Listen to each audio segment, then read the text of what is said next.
My name is Lee Sumpter. I'm a retired school teacher. I've taught actually higher ed in high school and middle school. And I retired from teaching in 2009. I taught, as I always say, foreign languages like English, Spanish, French. I taught a lot of history along with the languages. I'd been writing quite a bit off and on. And when I retired, I wanted to write, I thought I was going to write essays that would support friends of mine who were struggling with prostate problems. Older men tend to have that. It often happens to people who are around at retirement age. And I think that it has something to do, I just think it has something to do with feeling like your connections are all dropped with the culture, with your family, with everything. You're not as useful as you had been because you're now retired.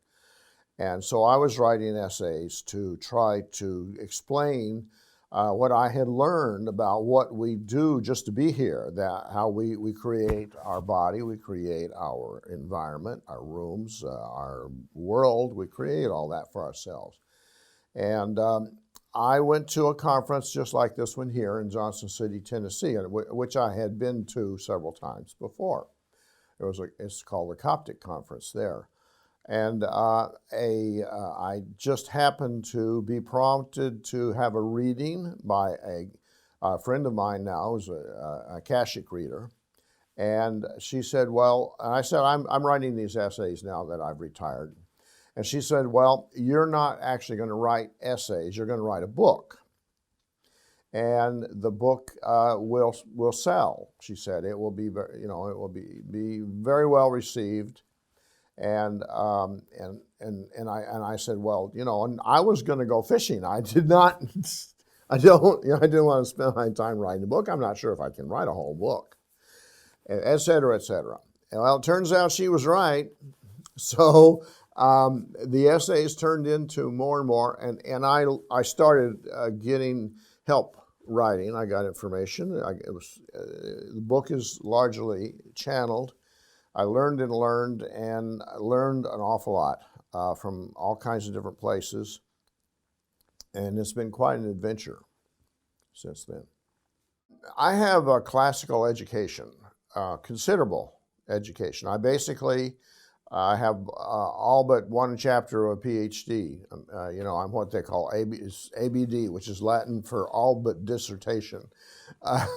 So I've been educated in European universities, in Canadian universities, and I don't know how many universities in the United States.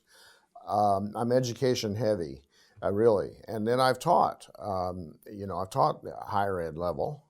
I've taught in more than one language. I've published in more than one language. So I'm very much academical. So anyway, I have been studying, nevertheless, I've been studying what we might call New Age or spiritual topics since I was in high school, and philosophy even, and things about the earth. Atlantis and that sort of thing. And I've been studying that a lot. Anyway, all these things are in me, and they clashed in many ways. And so when I started writing, then I would be given information that was just overpowering for a classical education mentality. It really was. And I thought, well, this is, I don't know how well this will be received. This is crazy. And so there would be a kind of a argument that would start up between my own mind, my own thinking, and my sources, guides, whatever. And some things I just would refuse to write. And so there would ensue from that several weeks of mini course, where things would be explained to me, and the thing that would get me is I would be driving down the road, and it would be pointed out, well, see this over here, this is an example. And they would just take everyday things and proceed to re-explain the universe to me, particularly phenomenology and how we create things. One of the key elements of that was that each of our senses has its own universe. So that when you see with your eyes, you don't have to see solid. All you have to see is a color image, or black and white, whatever it is. You just have to see what's there. And then if you want to, if it needs to be solid, it needs to appear solid to your eyes, and you have the intellectual assumption that it's solid. But if you touch it, then your mind produces solid, and that's a sense of touch. And I go into all this. Well, for crying out loud, that. Things like that were not in my philosophical education. They just were not. And the idea so much of that we create our own reality, yes, in fact, it was in some of my, the French writer like Jean-Paul Sartre, for instance, does actually talk about these things. But it got lost, that disappeared into history, and I wasn't remembering it. So anyway, I had to relearn what I understood by how the world works, how chemistry works. Atomic. What do I want to say? Physics. Good grief. I'm not a physicist, but it was better because it would have been even more of a struggle, I guess. Although they say, on the frontier of physics, ultimately they ask the same questions as the philosophers and as the theologists do. But there's a place where you have to let go of material, of matter, of matter is all there is. You have to let go of that, and that's where the problem comes in, is that when you need to insert the pure energy part of existence, then people fall over onto what I'll call classical religious teaching, and that's not adequate. And so it doesn't go far enough. And so there gets to be this big gap between your theological thinking and the kinds of things that you can be taught by the spirit world if you will allow that world to teach you. There's a big gap. And there's where you have to just let go of your so-called classical education and let yourself be instructed and understand. You just do. These are the kinds of things that people can learn from meditation.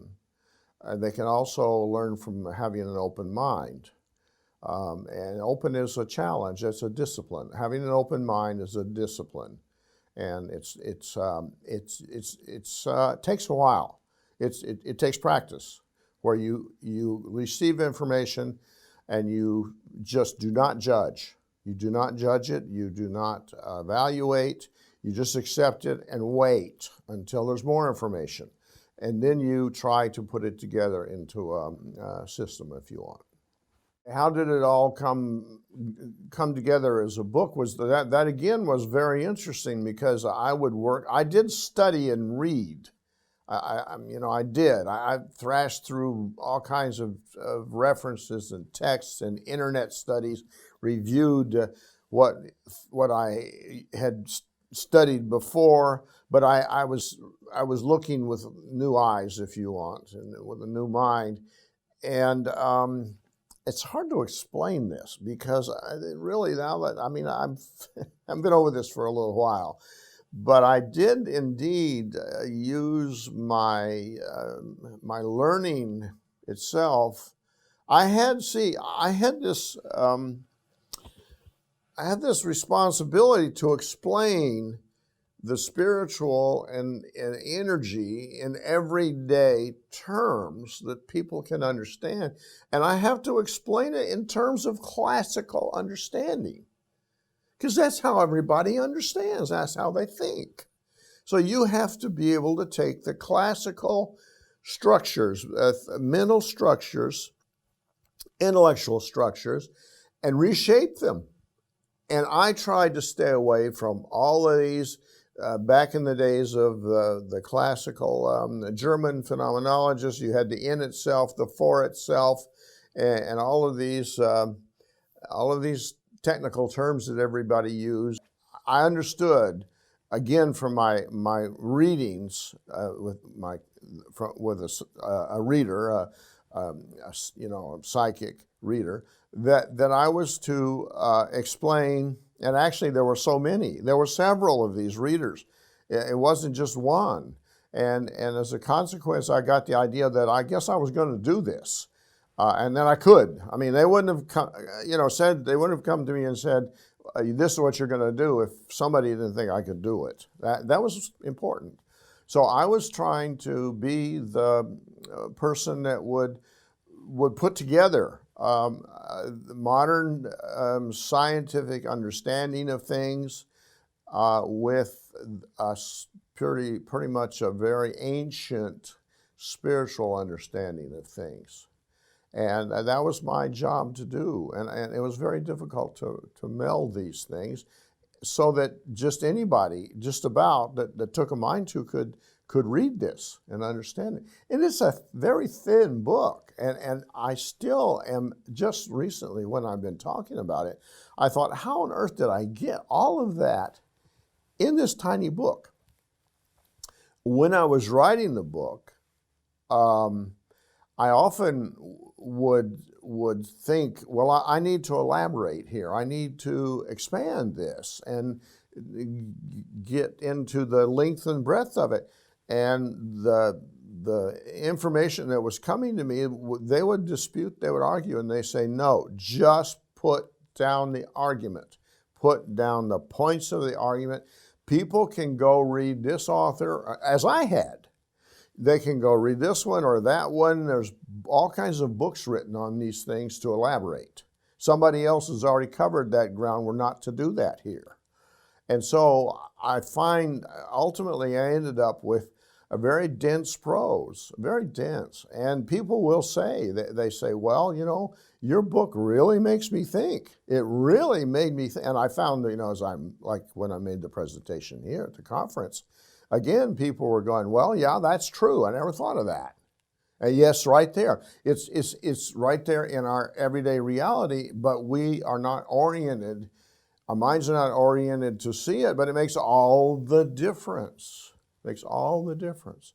Just like the argument that we make the cells in our body. And we remake all the cells in our body. By the end of every 7 years, everything in our body has been replaced. And we are making those cells. Well, we are making matter. We're making the matter in our body. We are able to make matter. Plus, our bodies go from, a tiny one cell, multiple cells in the mother's body. And then there's a baby which has a certain shape. Then there's a young child, what we call a towhead, 2-year-old, toddlers. Then you have, your child, a child that's 10 or 11. They have a certain way they look. And then you have a teenager, and you have the adult, and then you get to be middle-aged, and there's no sign whatever of the teenager and of the toddler. No sign at all. We continue to recreate our body as we do what we call aging. And the fact is people are, science and medicine is saying, well, you don't really have to age if you don't want to.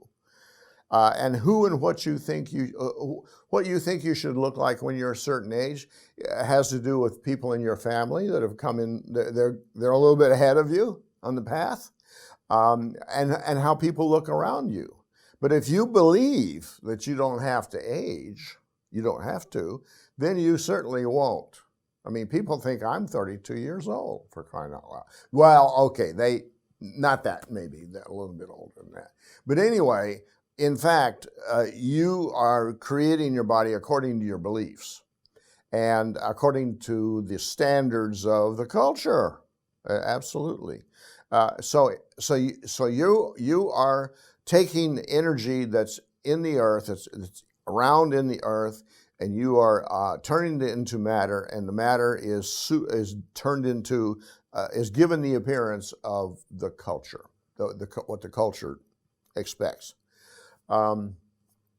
Okay, so that's according to beliefs. Well, that's kind of a new thing too, that we are creating matter, because that makes us very, very, our soul is creating the matter of our body, and that makes the soul something that's extremely powerful. How many things do you know, does anybody know about that can create matter? And then, as I mentioned, you have crazy things about the engineering of your body. And during my talk, I said, how do we know how long these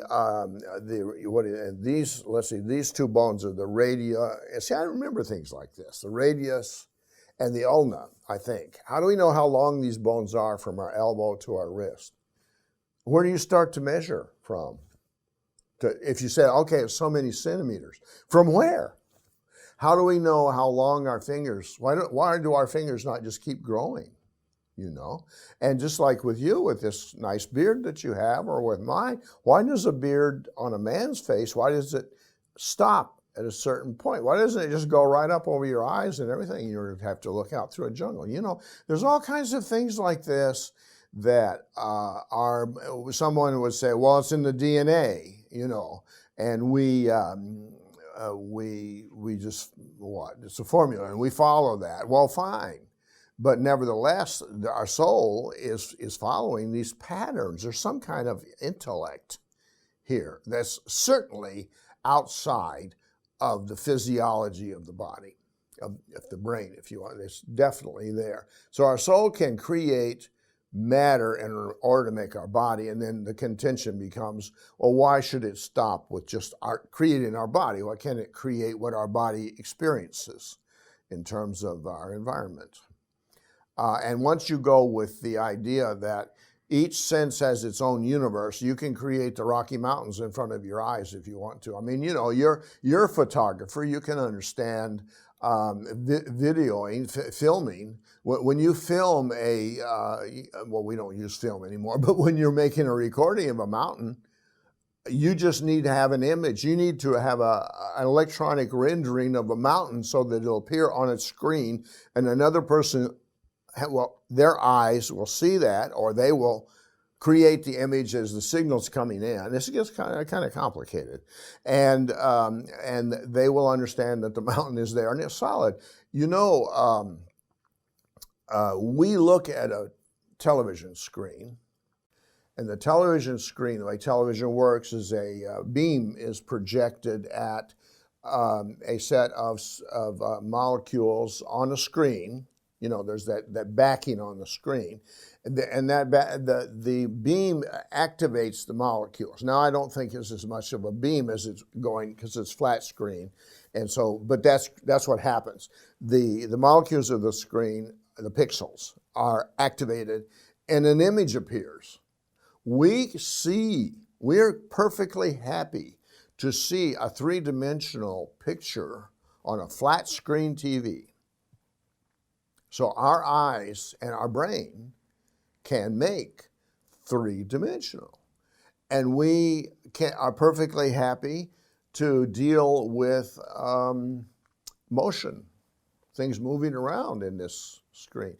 You know, actually, I've been studying this quite a bit, and all you really need for motion is whatever you're looking at needs to slowly shrink. If it is slowly shrinking, you interpret that as moving away. If it is slowly increasing, it can be slow enough that it's barely perceptible. It's moving to you. All you really need to move across your field of vision is for something to do a sort of a semicircle, turn. It just needs to turn. If you walk around, or as you're driving, if you will watch this, you'll pay attention to when someone turns to the right or to the left. See how you see that, because they will simply do a curve and shoot across the screen. It's very subtle, but it's very little change in motion. So anyway, these are things that are going on with our senses so that we can experience our world. And we're creating all of it. And this, again, it's a thin book, and yet it treated all of these things. Well, I had a lot of help. The fact is, I had a lot of help.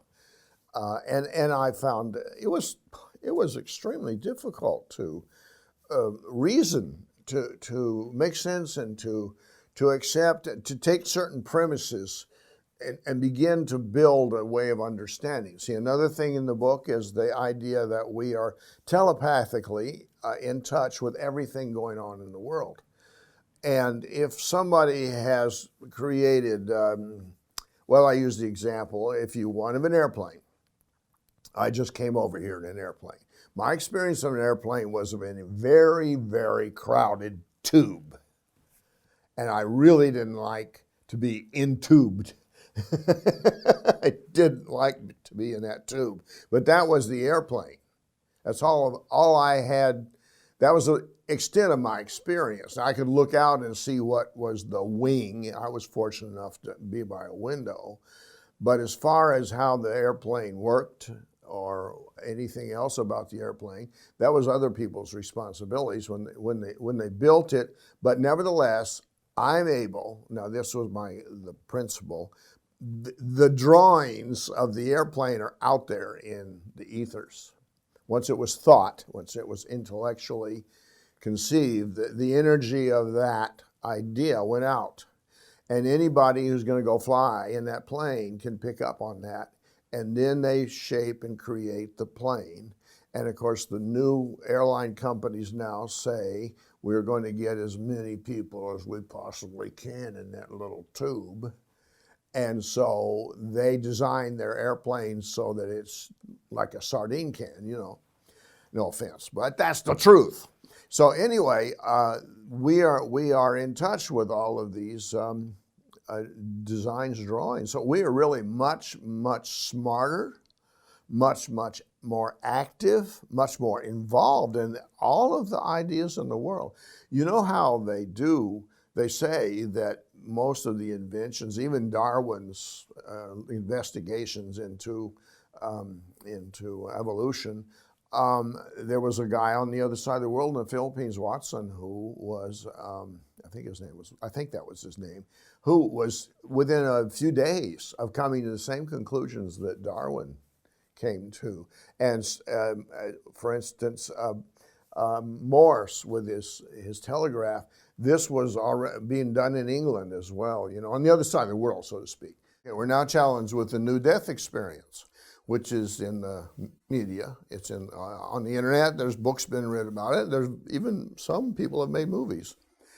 And the new death experience shows that the soul, in fact, when it's no longer associated with the body, which is showing up medically as not alive, as dead, flatlined, the soul sees and hears and reasons and has a memory. So clearly, the soul has all of these capabilities. And if we think that our soul is limited to what our body can deal with, and I'm amused anymore, but when I came up through university education and the early days of behavioral psychology, Pavlov's dogs and all that, if you stimulate a certain part of the body, you could experience hunger, and you could have somebody move their arm. And I remember the probes for the part of the body that controlled memory. Memory is found in a certain part of the body, brain. I mean, so that there's an area of the brain that's dedicated to memory, and yet, right here with the OZARK Mountain Publishing and the quantum hypnotherapy, where you have hypnotic regression, where people are taken back to past lives. Then the body again is immobile. The person is hypnotized, and yet the soul is remembering other lives and recounting them in great detail. In fact, things can be seen, so to speak, by the soul in the past that the body is at pains, the person is at pains to explain to the hypnotist. It pains, it's just too strange, you know. And yet they have a total experience. I mean, if they're on a farm, there's odors and there's animal sounds and there's hay and there's, you know, clomping feet of the animals. And I mean, it's the whole scene is there. They're totally in the experience. How on earth can someone who is sitting there in a chair like we are and is being hypnotized, how can that person sit there in that chair and know all the little tiny details of what it was like to be on an Irish farm, for instance, in 1802? How can they know that? They can't. They just cannot. And yet those details are in the memory of the soul, and that is communicated through the body, through the vocal system. So obviously the soul, there's a whole lot more to it. And it's high time that we began to get in touch with that. It really is, because that's who we really are. That's what all of this is about, is for our soul to have experiences by which it grows spiritually. It gets a chance to make choices.